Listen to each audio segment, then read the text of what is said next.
Hi guys, welcome back to our channel. మన ఛానల్ని ఎవరైనా కొత్తగా చూస్తున్నట్టయితే ప్లీజ్ సబ్స్క్రైబ్ చేసుకొని సపోర్ట్ చేయండి. వాళ్ళ మన వీడియోలో రెసిపీ వచ్చేసి ఆలూ ఫ్రై అనమాట. చాలా ఈజీ అండ్ సింపుల్గా అయిపోతుంది. ఎలా చేయాలో ప్రాసెస్ అంతా డీటెయిల్గా ఎక్స్ప్లెయిన్ చేశాను. వీడియోని స్కిప్ చేయకుండా లాస్ట్ వరకు చూసేయండి.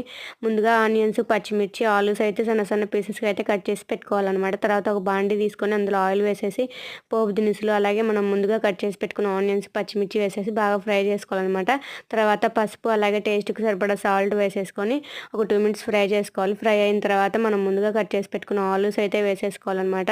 వేసేసుకొని మూత పెట్టుకొని ఒక 5 మినిట్స్ కుక్ చేసుకోవాలి. అవి కొంచెం మగ్గిన తర్వాత బాగా ఒక 5 మినిట్స్ మళ్ళీ ఫ్రై చేసుకొని ఫ్రై అయిన తర్వాత ఒక స్పూన్ కారము, కొంచెం ధనియాల పొడి, గరం మసాలా వేసేసుకొని బాగా ఫ్రై చేసుకోవాలి. ఒక 5 మినిట్స్ ఫ్రై అయితే రెడీ అయిపోతుంది. చాలా సూపర్ అండ్ టేస్టీగా అయితే ఉంటుంది అనమాట. సింపుల్గా అయిపోతుంది. రసంలోకి కానీ సాంబార్లోకి కానీ కాంబినేషన్ వేస్తే సూపర్గా అయితే ఉంటుంది అనమాట. మీరు కూడా డెఫినెట్గా ఒకసారి ట్రై చేయండి. సో అంతే ఈ వీడియో. Bye guys.